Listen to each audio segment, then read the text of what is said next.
to another episode of Outcasts to Icons, and as always guys, if you are enjoying the series, please do drop a like on the video. Now I should warn you, I'm suffering with a really bad sinus infection at the moment, and it is making my vision all blurry, so this is a little bit difficult for me to do, but I'm still, it's weird, I'm fine other than that, and it's very, very strange, so I'm going to do my best to sort of muddle through. Then again, I don't think it should affect things too much, but if I mispronounce something or can't see something, then you know why. Right, so let's go with what's happened. So in the last episode, we beat Bayer Leverkusen in a massive 3-2 win, which gave us just that little bit more of a gap that we needed to get ourselves far enough above the relegation zone to start feeling a little bit more confident in mid-table. But now we have had a few more job stuff this month, which has been interesting. We were offered a job interview with Sunderland, who are struggling in the Premier League at the moment, so again, wasn't particularly fussed on that one. We were linked as a 10-to-1 candidate for the QPR job, who are also struggling in the Premier League, so again, it's mostly Premier League stuff. But we've just been offered a job interview with Hanover. Now, you know, remember last season we were linked with the Hanover job, but we never actually got interviewed. This time we were this time we were linked with it, and then we actually got offered an interview as well, which I have turned down. Now, the main reason for that is, firstly, they're doing worse in this division than we are, and secondly, on the club page, we're considered to be okay on finances. Now, I don't really think that's the case, because we are sort of still £6 million in debt, but we've managed to sort of move some stuff around. We did get a £700,000 windfall as a result of some clause in a transfer for a sale we must have made a couple of years ago, a player reaching 50 league appearances. So that gave us a little bit of moolah back, and that just allowed me a tiny little bit to shove back on wages to make sure that we're still in the white, and we're in there by about £2,000 now, so that's pleasant.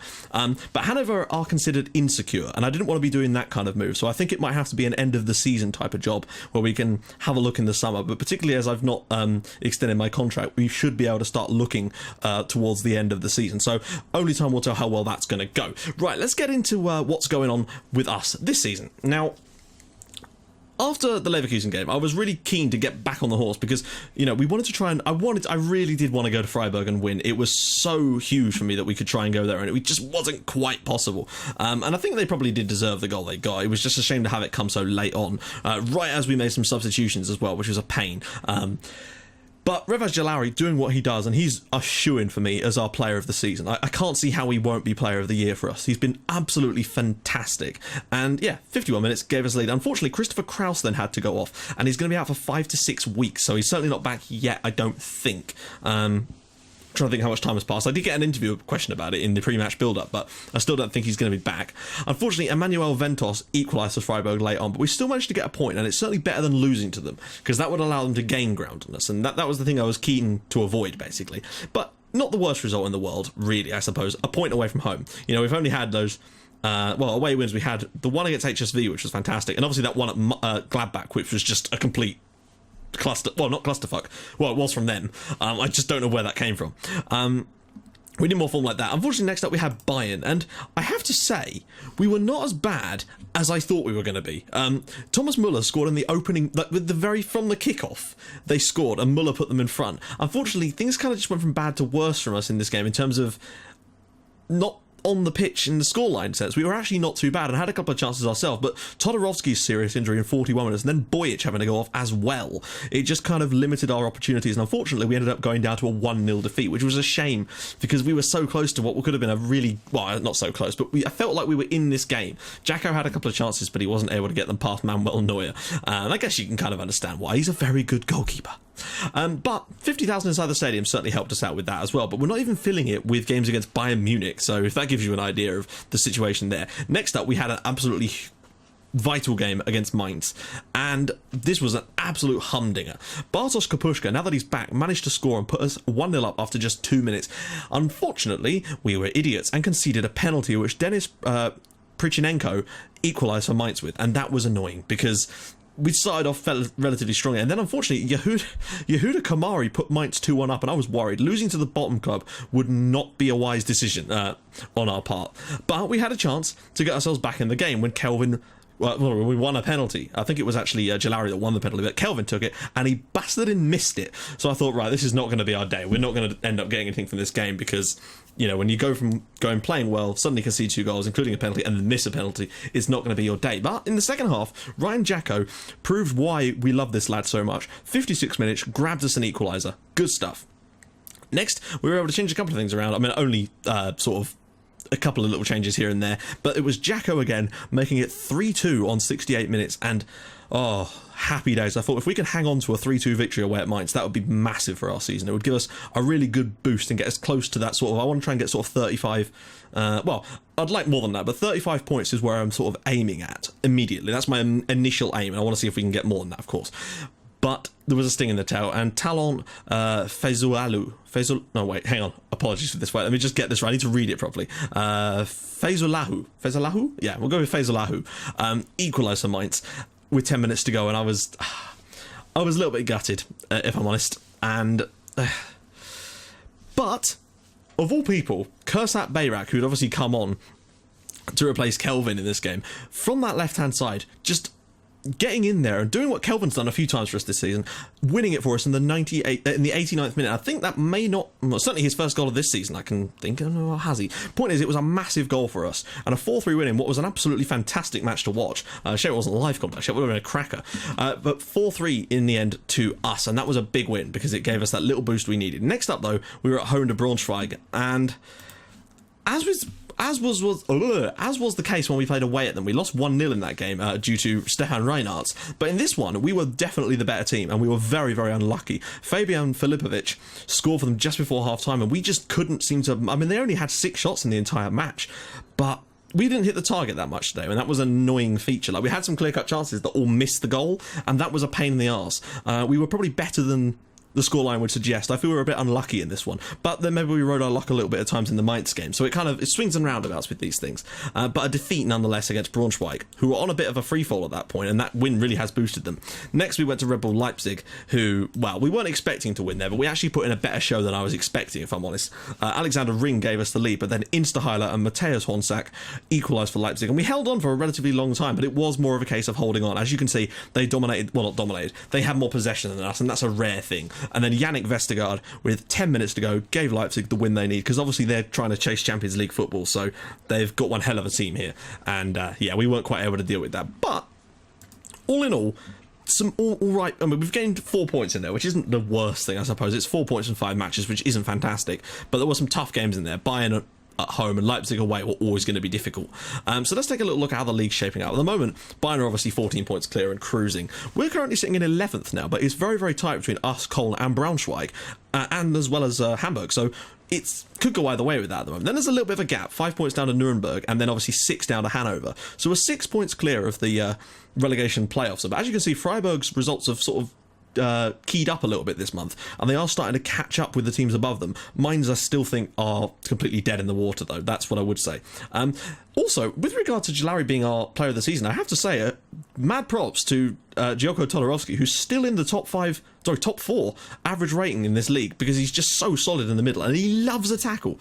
As for the player stats, well, as you can see, Jalari is only 2 now behind Julian Draxler for the most creative player in this division. He's miles clear of Maximilian Meder over at Schalke, so that's definitely pleasant to see, and Jacko is still in the good shots on target ratio league, which is always nice. So let's take a quick gander at the full squad, because we do have a youth intake as well, and I'm quickly going to show you that. So Jacko now has 18 goals in 28 appearances, a vastly better tally than it was looking like he was going to get, so that's pleasing.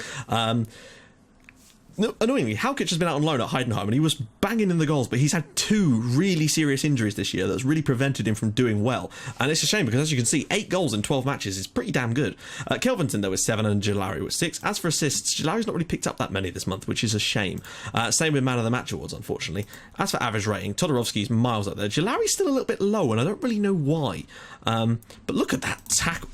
Nearly 14 tackles a game, and unfortunately it does get him suspended from time to time, but that's a risk we're going to have to take, and he will miss today's game, which could be the difference, I think. Aerial challenges, Lufner with 89, passes, of course, 107 for Jalari, Jacko's in second, in fact. Key tackles, Lufner with 16, and of course interceptions, 281. As for value, people like Jacko now, he's over 6.25 million now he's worth. His value is flying at the moment, and players are gaining value quite nicely at the moment, which is good. I don't know why that is. Maybe it's because we're coming out of financial... I don't really know. Right, so let's take a gander at... Well, it's going to be our under-19s. Just move that stuff around a little bit. Assistant reports. Right, so, potential. players that have come in. Butner Binting, which is a fantastic name, is a goalkeeper as well, and obviously Regis Blongo, he's from last year's youth intake. Well, Butner, he's a right back, and he looks decent. I have to say, he looks like a fairly solid player. Like, the potential is great, but I want to see how he progresses over time with that. It's a difficult one. There was another one I quite like the look of as well, and I can't think where he was. He's a bit further down, I think. Oh, there we go, Mario Kirkov. He, for me, like, still fancied pretty much nicely, but I think as a winger, he's actually got quite a bit of potential. Like, for example, his dribbling is already fantastic. First touch is pretty decent, passing isn't bad, technique's pretty decent, he's got good physicals for it, crossing's a little bit low, and obviously there's a lot of things like his heading, long shots, finishing are utterly appalling, and I think that could hold him back a little bit. But in terms of purely support player as a winger, there might be some potential for him. Unfortunately, if you add the attack part of that, his flair is actually fairly solid too. I like this lad. Mario Kirkov is his name. He's got bleach blonde hair, and you can only see that as a good thing in this situation. I like this one particularly. He was my favourite, personally, from just looking through them. Like, the coaching stats, fine here, but I just think that for the role, that's what I'm looking for, because I'm looking for players that fit the roles in this team, and he does that for me. So that's that. Now then, let's jump into the game against Werder Bremen today. Now, we're the only ones playing. I think the other games have already happened this weekend, or are we playing on Friday? No, sorry, apologies. We're playing the first match over the weekend, so this is going to give us a little chance to try and catch up to Werder Bremen, if anything. There's a 6-point gap emerging now between us and the top 10. A win here would do a hell of a lot to try and get ourselves back in touch with it, I guess. Unfortunately, the loss of Todorovsky, I presume, means that with Kraus out as well, is Bojic going to have to come in? Oh, of course, yeah. Kapushka can come up there with Method, Ring on the right-hand side. So Jacko, Jalauri, Kapushka, Kelvin, Method, Ring, Vucicevic, Lufner, Weissenberger, Breno, and Kraft. A little bit weakness on the bench. Dennis Rudolph, though, I'm really liking this lad this year. He's done decent in the games he's had to play. Bayrek's done okay from his substitute appearances, of which there have been 12. Michaelidis, again, with a similar kind of situation. Schweinsteiger and Radziewski's not played that much, surprisingly. I think I brought him back when I was worried. Petr Bojic, of course, who's done very, very well for us. But Alexander Ring, with Bojic just coming back from his injuries, as you can see, we're missing Kraus and Todorovsky, and that is a bad thing. But let's go. Let's not let this drag on for too long, eh? We're at home. And we've been fairly solid at home lately, apart from the Braunschweig game, where I actually thought we played quite well. It's just you just didn't get the result on that one. But in our last live con, we played fantastic against Leverkusen. So, with that in mind, I think we'll be okay. Yep, screw it, let's go. I don't know, I think there's a chance for us today. I think we can come up with something. It will depend hugely on just how the game goes, if we get a little bit of luck, if we avoid injuries, because we are a little bit threadbare now, particularly in the centre of midfield.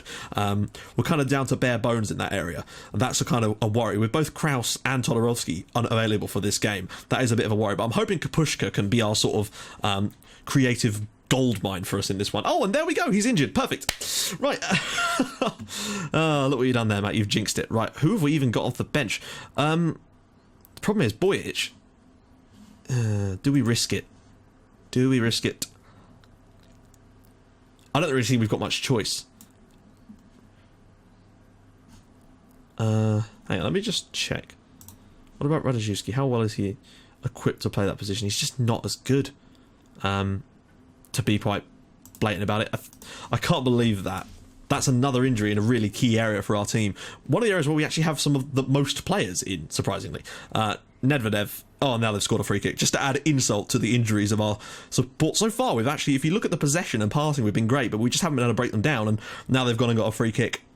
Well, I guess what I was saying about luck at the start of this one is you need a little bit like that sometimes, and now with the injury to Kapushka, and now they've scored a free kick, which is disappointing considering how few fouls we give away. They've already fouled us 14 times in the first half of this match. That's incredible. We rarely ever give away fouls to prevent situations like that, and we've got set piece specialists as well, and we so rarely ever score free kicks, which is such a pain, considering how often we get fouled. Like, I've seen way too many sides scoring free kicks against us, considering how few fouls we actually give away. Damn it.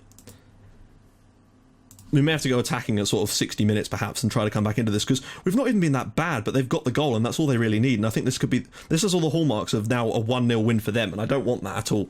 Right, we're going to have to make some kind of mentality change here, because at the moment that is just not happening for us. We're still doing okay in the other senses, but we need something a bit more proactive. I want to hold off till about 70 to make a sub, because we have already made a change. This is a poor performance so far, it really is. We've kind of lost our creative outlook.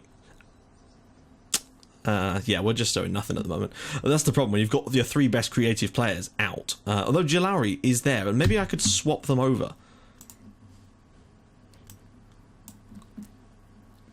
Jalari, get him to create more for us, and now bring on... who... Actually... What's Radajewski's best? Is he... Nah, he's more of a playmaker as well. It's a tough situation to be in. I'm thinking... Actually, Meffert is looking knackered, so we may just have to bring Bayrak in just because he is so down on his fitness levels at the moment, and that is an issue as well. I'm hoping that maybe the little switchover will allow us to be a bit more creative for these final stages of the game. Oh, excellent. Now he's injured too. Brilliant. Oh, well, it's just one of those games, guys, where everything you do seems to create an injury to the player that's important to that particular position. Well, Radajewski is now going to come on for... If that's the case and both these two are seriously out, that's going to be all 4 of our attacking midfield options gone. I don't really know what else we can do here. I've made all the changes. Jacko, Kelvin's ball. Breno! Oh, is it the crossbar? What a chance that was for the fullback. We may as well go on overload for the final couple of minutes here. Nothing to lose. We've been poor today in front of goal, but the injuries and the disruptions have not helped us in any way. Well, what the hell happened there? It does look like that's going to be it for us. Oh, no, there's one more chance here. Bayrak. Jacko. Go on, Ryan. Get us a late winner. We don't... Not late winner. Late equaliser. We don't really deserve... Oh, my God. I've not got it on shoot on sight. But I guess overload kind of does that to you, doesn't it?